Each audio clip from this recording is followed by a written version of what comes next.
come right up to the top, and I'm looking at the Rover, or the Queen's Palace, which sits high at 1,500 meters altitude on the hill overlooking the capital city.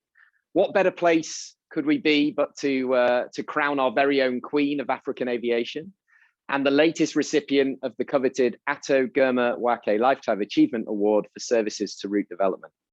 Our winner is nominated and selected by my wonderful advisory board, so thank you all to them for their nominations and their votes. And this session is an unprecedented opportunity to get to know the person behind the name, because normally she's performing a function of some sort. So today it's all about her. Funke, I have the award here with me. It is here. It will be on its way to you in Lagos just as soon as the session wraps up. I know so many people are still with us on the session today, and they're really excited about this, just as I am as well. So a huge congratulations from me personally. Thanks for all your support over the years, and very, very well deserved. It's also an AviaDev tradition that the previous winner interviews the new recipient, and this year is no different, although we've had a year's hiatus. So we're delighted to welcome Chris Weigenthal back to the stage. Welcome, Chris. Chris is the outgoing CEO of the Airlines Association of Southern Africa, as you all know, I'm sure. He's been an incredible advocate for African aviation development. Again, another great friend and supporter of what we're trying to do at AviaDev. And he told his own story being interviewed by Rafael Cucci back in 2019 from the stage. And if you want to watch that, that is absolutely available on the AviaDev YouTube channel. So once you've watched this, you can head over there and you can have a watch of that. So it's your turn to ask the questions today, Chris. So I'm going to hand the floor to you and enjoy it. Well, thank you very much, John, for the introduction, and also a very big welcome to Funke. So good to speak to you this morning, Funke. It's truly a great privilege to have been requested to interview Funke, and on the occasion of a very well-deserved award of the Ato Girma Lifetime Achievement Award for services to aviation. I also at this time would like to pay tribute to our friend Ato Girma for his contribution to African aviation, and whose wise counsel I've also always appreciated. I'm probably not understating the case that Funke is known by most, if not all, the attendees that are attending this AviaDev Africa webinar. She is certainly one of the most recognizable leaders in African aviation. And John's media release announcing the award to Funke has highlighted the level of influence and significant role that she has played in our industry and continues to play. Funke was also recently identified as one of the 200 most influential people of African descent in recognition of her achievements. So we'll deal with some of those issues a little bit later in the discussion. But initially, to start the discussion, I think we would all like to know a little bit more about Funke. And so, Funke, I'm going to ask you the question, and just tell us a little bit more about yourself, your early days, and probably what led you to your chosen career of law and obviously into the aviation industry. Thank you very much, Chris. And let me start by saying a huge thank you to John and the team at AviaDev, to the advisory board of AviaDev for this great humbling award for me, and to all the participants of this excellent session that's happened so far. It really has been a very insightful 1.5 days so far, so well done to you all. And thank you very much to the government of Madagascar for hosting this excellent conference. So Chris, thank you very much. It's not often that I get to talk about myself, so let me go into it and how the story all began. So it started with these two. So my parents, my father was an academic and my mother a serial entrepreneur throughout my life. And you know, they had a very solid relationship, and they passed their values on to us, the children, and to everyone that came across them. My father was a professor of law. He actually was an emeritus professor of law, meaning the highest accolade you can get in academia. And my mother, as I said, you know, she was into business, in what we're calling entrepreneurship these days, and doing a lot of import and export. Solid value system, as I said, and they really are my role models. They really underscore the importance of decency, dignity, humanity and service to mankind. And that was a really solid foundation for me.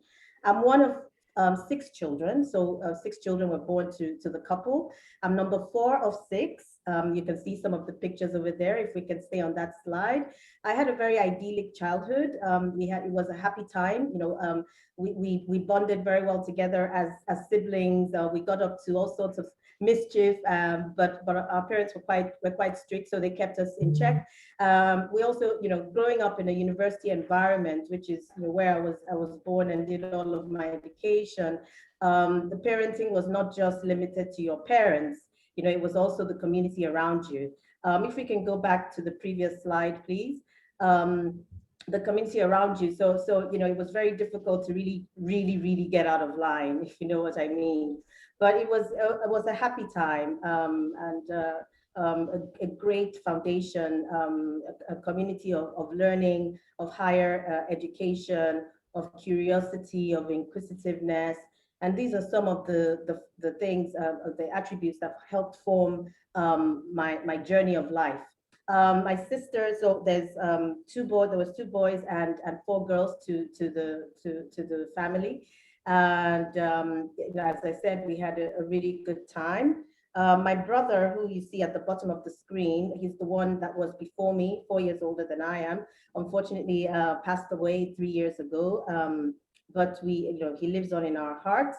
And my sisters, are a support system and structure for me. We're very close, and we work very well together. One of them is now in Antigua, and the other is currently in Mauritius and has been since just before the pandemic. So yeah, so it's been a happy childhood and a great union with my family. Now, going to school, so throughout my education, from primary school through secondary school, I'd always been quite active, with extracurricular activities. Very involved in so many activities: gymnastics, high jump, long jump, which surprisingly, because of my size, I was quite good at. But the one thing that I guess most people don't know about me is that I took up martial arts as well in school. And we started out in my first form of secondary school with about 100 and something students, and we'd have the classes in the huge quadrangle in my secondary school. And by the time I finished my secondary school, there was only 7 of us left. Anyway, I rose through the ranks with Taekwondo, and I have a black belt in Taekwondo, and also qualified for my weight for Nigeria, to represent Nigeria at the Seoul Olympics. Unfortunately, I wasn't able to go because it was clashing with some of our exams. And of course, before COVID and even before the advent of technology, you had to sit those exams. There was no way that you could miss it. Otherwise, you had to wait a year. So I didn't go, but yes, black belt in Taekwondo. Don't worry, doesn't mean I go around beating people up. It just actually teaches you discipline and restraint under the right circumstances. Some of the other things I was involved in school were dance and drama. I was always involved in drama and advocacy as well, and a bit of activism. And you'll see from the picture there, I was involved in several positions in the Law Society during my undergraduate education. I was also involved in student union activism, even going for one of the positions. It wasn't a very popular decision with the family and with friends, of course, because student unionism back then was viewed as not the done thing, not the thing to do, because it was seen as a bit rough and violent. But I felt strongly about certain things, and so was quite involved in that. But yes, I've been involved with debating and advocacy for a long time. I was part of the debating society of my secondary school, and as well as the law school. So yes, education was a big thing for me in our family, of course, coming from academia. So I went on to study further, but also by one of my triggers, and I'll just share this very quick experience. My father was a professor of law, criminology, and human rights. And when I was about 13 or so, he took me along for a visit at one of the prisons in Lagos, maximum security prison, Kirikiri. And he was going there to speak with some of the inmates on a topic called recidivism. I didn't know what it meant until I studied law, but basically, simply put, it means engaging with them and counseling them so that when they come out of prison, they didn't go back into the behaviors that got them into prison in the first place. And I was struck by, the helplessness of these inmates. Granted, a lot of them did commit the crimes, but there were a few inmates who did not, and they just didn't have the right representation and found themselves in prison. And the story that was told by one of the prisoners really sat with me, and he kept maintaining after 13 years being in that prison that he was innocent. And so this is one of the things that really cemented my decision to study law. Now, law, as many people will know, is not the easiest of courses to study. And so it was quite a tough time. We had 5 years of law in the university. My father actually taught me in my 3rd and 5th years. And if you think I had it easy, think again. And then I went on to law school and to my master's in Cambridge, and then ultimately did an MBA a few years later. Going back to the drama, so I guess you could call me a drama queen. Let's go back to the other slide, please, the drama slide. I was always involved in dance and drama. So every prize giving day, every award ceremony for my secondary school, and even in university, I was involved in one drama or the other. So either a traditional dance or participating in a play, including one of the popular ones by the Nobel laureate Wole Soyinka called Our Husband Has Gone Mad Again. And I was one of the wife that was trying to be caught by the wily old man in the play. I also did The Merchant of Venice and a few other notable plays. This picture is in Cambridge when I was doing my master's. There was a visiting professor, you see him on the right there, Professor Akinyuba, who was doing a fellowship, a visitation in my college, in Churchill College, which happened to be his college as well. And he decided to put on an African opera. And because we came from the same place, we spoke the same language, he said, oh, how about you be the chanter in the African opera? And it was really amazing. And this opera had famous sopranos, altos, and tenors from London, from some of the opera houses in London. It was really fascinating, and pulling the different teams together, students with different instruments, playing African instruments. It really was phenomenal. And then, of course, singing and dancing as well have always been a part of my life. My parents were singers. 4 of us in the family sing quite well. I actually could have made a career of singing if I hadn't gone into the law. This is what I'm told anyway. These days, the voice is not as pure and pristine as it used to be, but I still can carry a tune. So if you move to the next slide, we see, being on the microphone, not just for advocacy, but singing as well and dancing, so a traditional dance. Oh, here we go. So this is not a fishing expedition. While I was in Cambridge, I rowed for my college, for Churchill College. I mean, you may think, what?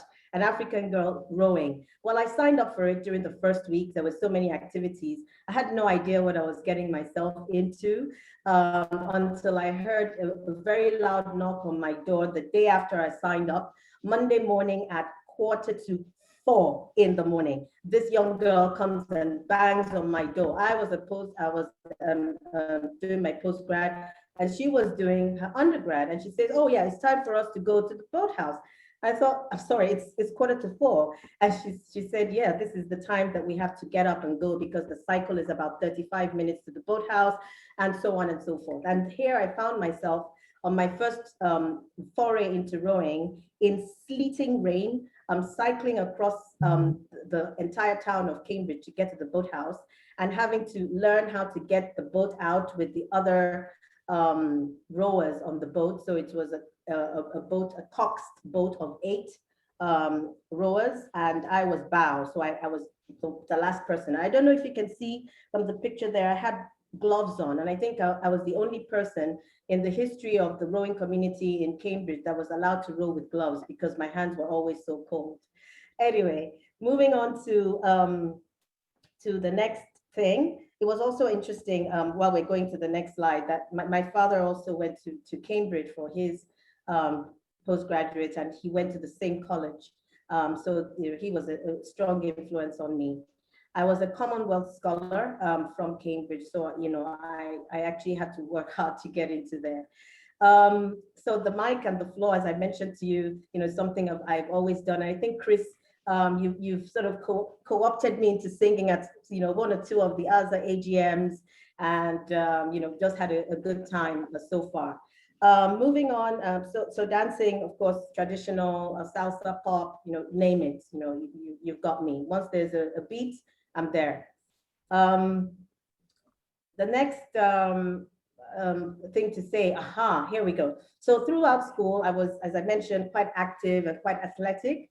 And I would run with, relays, 400 meters, 100 meters. I wasn't really a sprinter per se, but I would run the middle distances, what we call them then, and also 1,500 meters. But it wasn't until 2012, yes, 2012, that a friend of mine co-opted me into joining her with the Cape Town Marathon, and I had no idea of what running a marathon meant.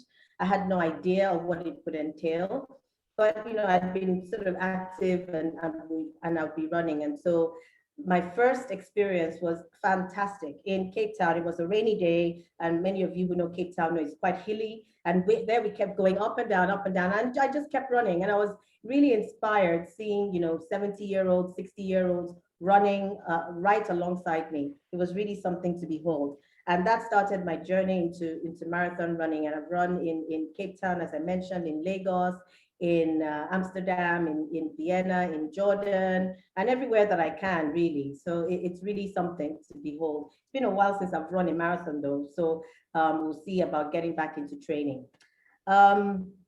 Now, in terms of my career, I started off with Virgin. And this is a picture that kind of says it all, doesn't it? So the Virgin Group, while I was practicing law. Go ahead, Chris. No, carry on, love it. Okay. While I was practicing, Virgin Atlantic had been in talks with the Nigerian government to set up Virgin Nigeria, which was a new kind of airline that the government was setting up. Nigeria Airways had gone down, and the president at the time had talks with Sir Richard Branson, and the agreements were drawn up. So my law firm was selected to support that. And eventually I was seconded to the airline, and then ended up staying on as head of legal and company secretary. And this is our first year anniversary party. And Richard Branson came to Lagos for the party. I helped make an outfit for him, one of the traditional outfits we wear here, the top and the bottom. It was in white, of course. And when he was told that I helped, get the outfit for him, he said, "Oh, here, come. Let's have a kiss." And there it was. But the Virgin experience was fantastic, I've got to say, because, the culture of Virgin, was just can do. You can do anything. You can really, make everything work out. It was fun, but it was really, really top class, world class, doing everything the best way that you could. And that was a great start into aviation. It was just so fascinating to me, because I only ever wanted to practice law, you see. And then I came into this industry, and I discovered that a lot of what I was doing as a lawyer, I was also doing in the airline, apart from going to court. So it was really interesting, and it helped me to learn a lot about airlines. Because I wasn't just a lawyer, but I was also involved with strategy, with the company secretarial aspect, board and stakeholder relations, government relations, and so on. I think that really set me up for my journey into IATA. So IATA, the power of 4, that's what I call it. So why? I've had 4 DGs now and 4 RVPs, regional vice presidents in IATA since I started. I started under Giovanni Bisignani, that was the first DG I was under, and Lance Brogden. Many of you will remember him. He was our regional vice president for Africa. And my journey to IATA was, again, I wanted to go back into practicing law after I resigned from the airline, and I gave it a year. I wasn't really too keen, I've got to say, on continuing in aviation. I wanted to go back to practice. But then, my dad counseled me and said, give it a year, just see how you do. So I had a target of working 1 year. 11 years later, I'm still here. It's a great organization to work with. You see me there with Tony Tyler and Hussein Dabas, my second DG and RVP, and then Alexandre de Juniac and Mohamed Al-Bakri, the third. And now I'm currently with Willie Walsh and Camille Alawadi. Unfortunately, I don't have a picture with either Willie or Camille yet because we haven't been able to see each other physically, but I'm sure we'll get there very soon. That's our hope. The journey with IATA has been fantastic. We move to the next slide. It's really an organization that thrives on teamwork and collaboration. And as the heading there says, teamwork really does make the dream work. From the global team, the picture at the top, to our regional team, and to the team in West and Central Africa where I sit, and also to my team in membership, advocacy, external relations, and strategic relations. They've been absolutely fantastic. We've really, developed a lot. I feel proud to have been a part of this team because, they're just excellent group of professionals, hardworking, smart, innovative. I've got to give a special shout out to my team, Taiwo Peters and Sandile Chipunza, Rimataya as well. These have been people that we've journeyed together on this road. The other members of our regional team, Iman, and Farah as well. They've been absolutely great. Now, in terms of my influences in aviation, I put there, ICAON. So it's really ICON. Dr. Aliyu, I think, has represented Africa in the best way possible at the highest echelons of aviation, leading ICAO over the past 2 terms. I was there when Dr. Aliyu was in Montreal, when Dr. Aliyu was selected to take over the leadership of ICAO. And I must tell you that the overwhelming majority of people, of delegates, of countries who supported him being the president was really phenomenal. It was something to behold. It made me so proud to be an African, but also to be a Nigerian, that someone of that caliber was leading an organization of this caliber and really making huge changes for the industry. Other inspirations for me, Ato Girma Wake. He's, as John said at the beginning, the godfather of aviation, absolutely phenomenal. He's just one of those rare individuals that is sold out to the industry, but is also open to change, open to new ideas, open to working in collaboration to move the industry forward, and also open to supporting the younger generation to come forward. Ethiopian Airlines, leading the charge in the industry here, our largest airline and consistent in so many ways. We have to give them credit and supportive of other airlines as well in so many areas on technical training, capacity building, and so many things. Dr. Harold Demuren, excellent influence, a real senior mentor to me in the industry. And when I started my journey with aviation, I had many interactions with him. Some were very interesting, got very colorful, but always with a learning stance. And I've just put Richard Quest there because we're here talking, and he's someone who's been very supportive of African aviation since the beginning.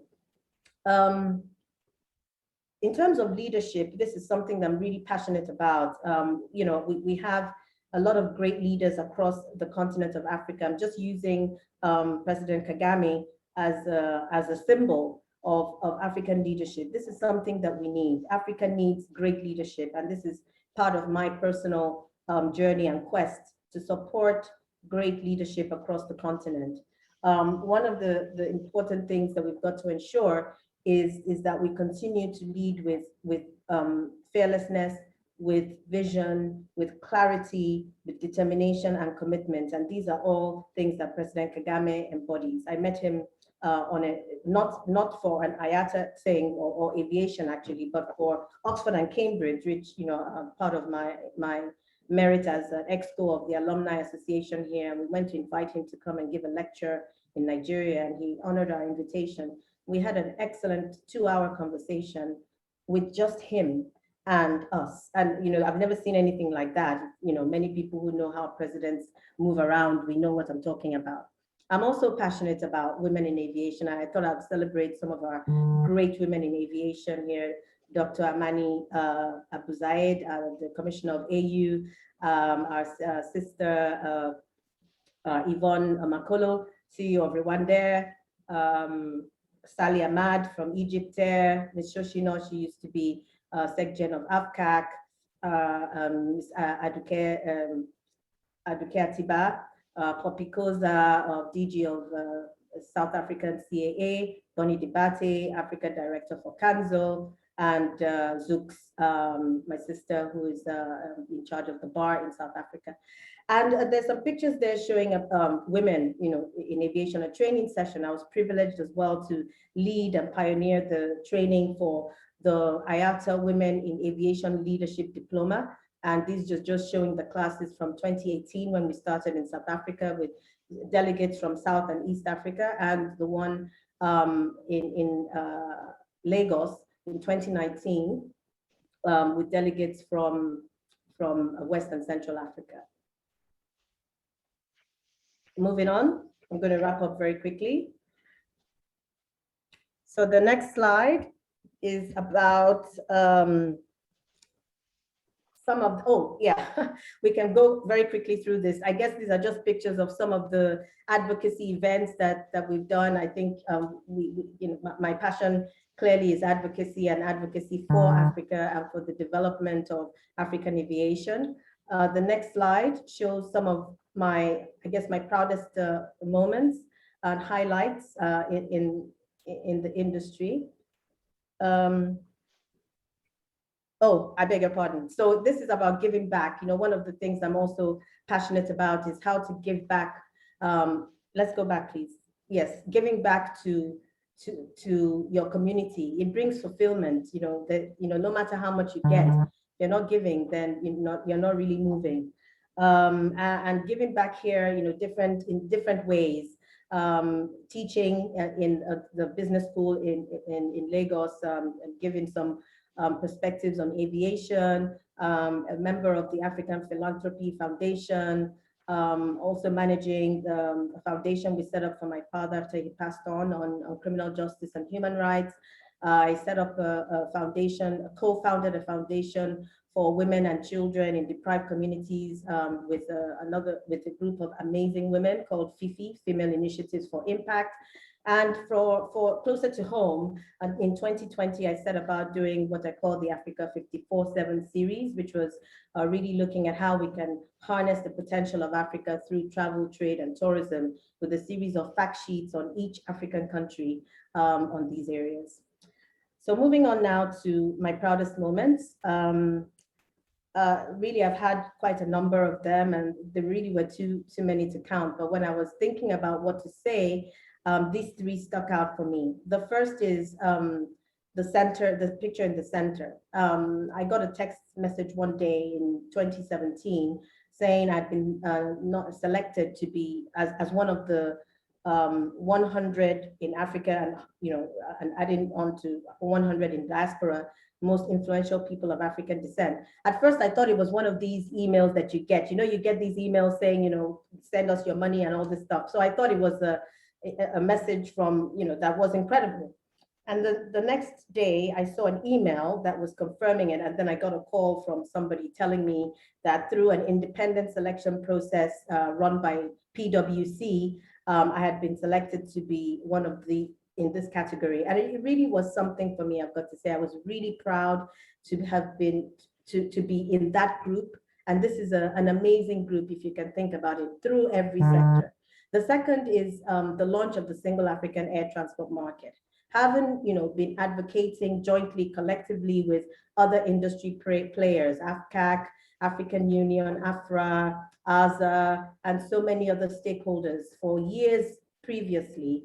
In 2018, under the leadership presidency of Kagame, the SATAM was launched, and this was a really proud moment for me. I felt personally proud and privileged to have witnessed it, given all the work that had been done before, and the fact that this is something that could catalyze and really move forward the aviation industry in Africa.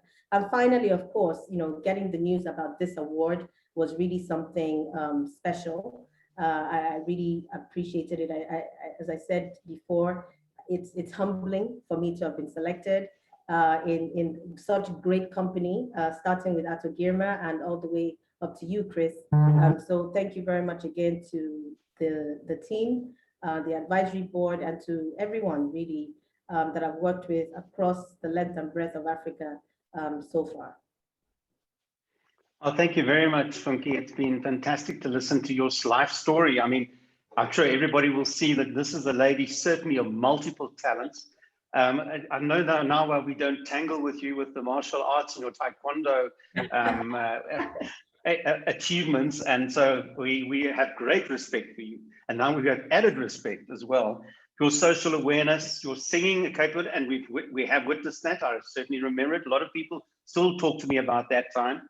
And of course, your academic achievements and I'm so glad you've shared with us all the influences in your life and the important people that we have, that you have met. I think that I just wanted to, one question before we start to wrap it up is maybe to make use of the opportunity that you've had. We've heard so much about your life and what has driven you, and we have seen that in action in the way in which you've led us through this incredible COVID pandemic.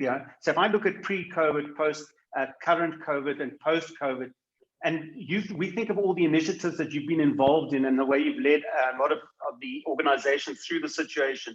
It's been a very difficult situation to try and get aviation going again, and in many cases, the initiatives have had a good intent, but not necessarily. We haven't always, and I include all of us, we haven't actually achieved everything that we would like to achieve, largely because probably states are implementing measures in different measures, whether it be quarantining or travel bans or testing, etc. If we had the time over, what would you do differently in terms of tackling this pandemic? What do you think we as aviation need to have done differently, if anything? It's quite an interesting, complex question, Chris. I mean, before the pandemic, I think we all know what the state of African aviation was, not quite where we wanted it to be for many reasons, for multiple reasons, whether the regulatory environment, the ability of airlines to cooperate meaningfully, the collaboration across the entire ecosystem, the high cost environment, safety, security challenges in certain cases, and so on.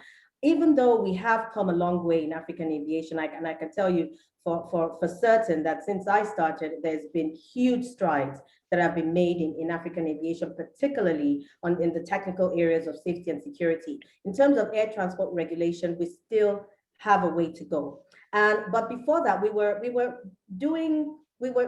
coasting along, and we were trying to see how we could move things forward. We had started to move the needle a little bit.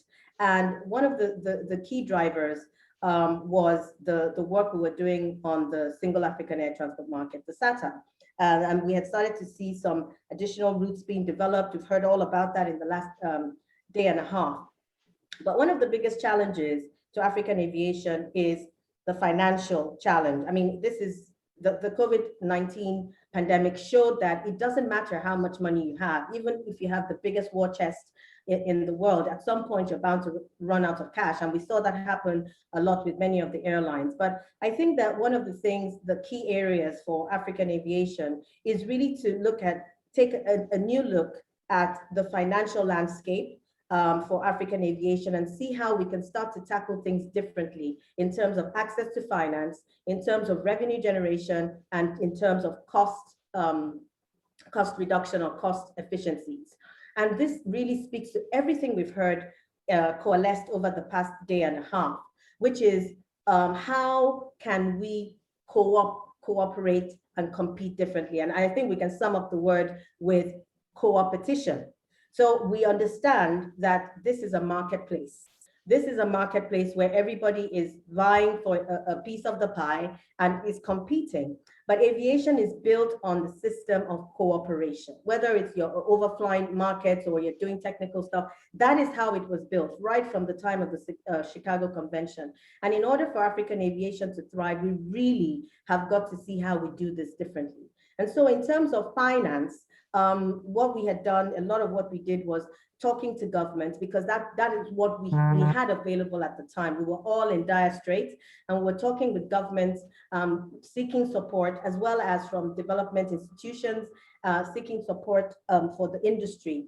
Now that we're starting to, things have, settled in a way, it presents an opportunity for us to look at things a bit differently. Access to finance, an opportunity for airlines to start to bring the public and the capital markets into aviation, to the aviation ecosystem. Traditionally, it's been governments who've been supporting the industry, but now it's an opportunity to do that. And there are great examples of airlines who have done that across other parts of the world and even Africa. The second is revenue generation. We heard a lot about how airlines can cooperate better to generate revenue. Do we all have to put the same aircraft on the same routes at the same time? Not necessarily. We can do things differently through harnessing the strengths of each airline and working together to ensure that we are promoting a cooperation competition under co-opetition. And also using technology to drive revenue. We saw how adaptable the industry was under COVID. We heard a lot about that. Passenger aircraft being converted to freighters, passenger aircraft being used to carry a lot of cargo and cargo equipment, how cargo helped to be the lifeline of many aircraft. It's not just that though. We need to start to embrace the technologies that we've heard about so far through the ecosystem, but also within the airline industry.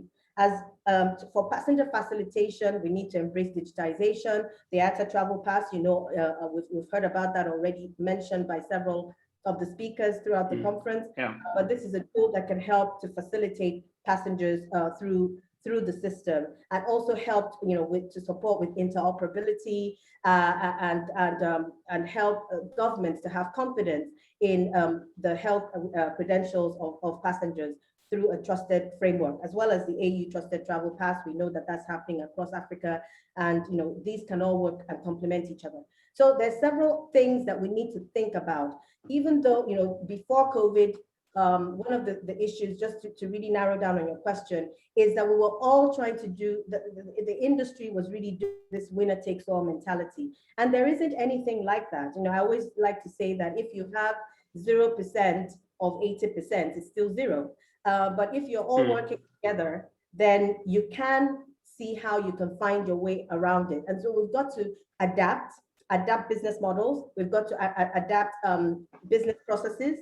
We've got to adapt operational processes and work together in a meaningful way to ensure that.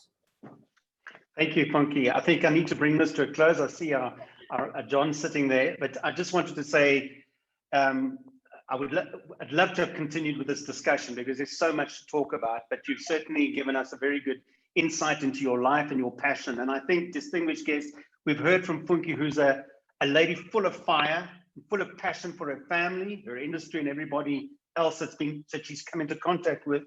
She's accomplished an enormous amount in her life and her career, and there's so much more to do. I can just see the passion oozing for what's coming in the future. Funke, we wish you only the very best in everything that lies ahead, and look forward to seeing how you will continue to make a huge impact for our industry. And it's certainly now my honor to congratulate you once again on receiving the Ato Girma Worker Lifetime Achievement Award, and all the best for the future. And I hand back to John. Thank you, John.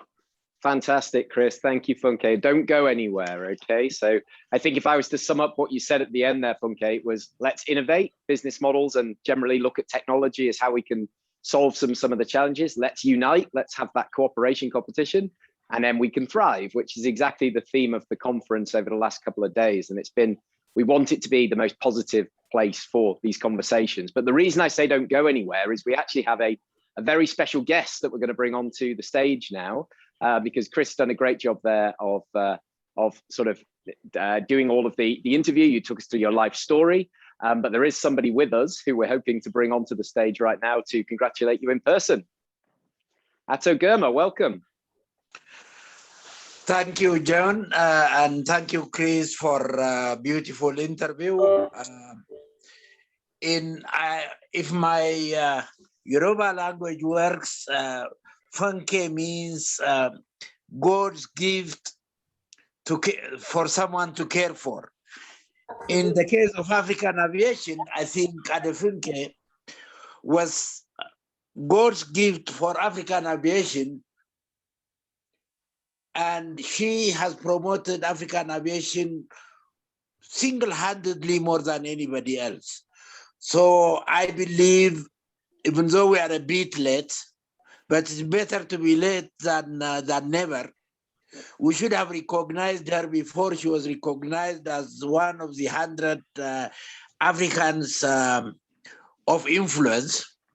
But it's never too late. We still want to add our appreciation, and she has done a good job.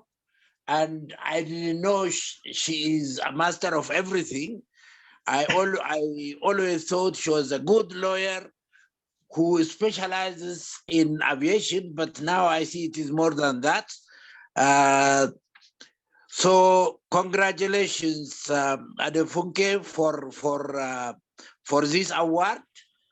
And this award does not mean your responsibility, your support for African aviation stops here. It means it will continue, and until the African aviation comes to the same standard as the international aviation anywhere else. So thank you very much for being our lawyer at the international forum, for being our lawyer among our own governments, pushing them to understand the needs of African aviation. So congratulations, and thank you for being there for African aviation. Thank you so much, Ato Girma. It means so much to hear everything you've said. It really does mean everything to me. Thank you.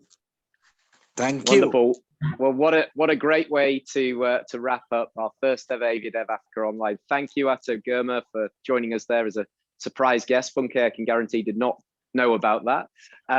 Thank you, Chris, so much for your hard work, and we wish you best with your next chapter in your life and your career. And Funke, you know, as Girma said, you keep doing it. We keep spreading the word. We'll keep working together. Keep that advocacy going, as you've done with your fantastic team there at IATA, and thanks to IATA for all their support for AviaDev as well, and what we're trying to do. So thank you so much, Funke. We'll get that award in the post. Have a lovely evening and afternoon, and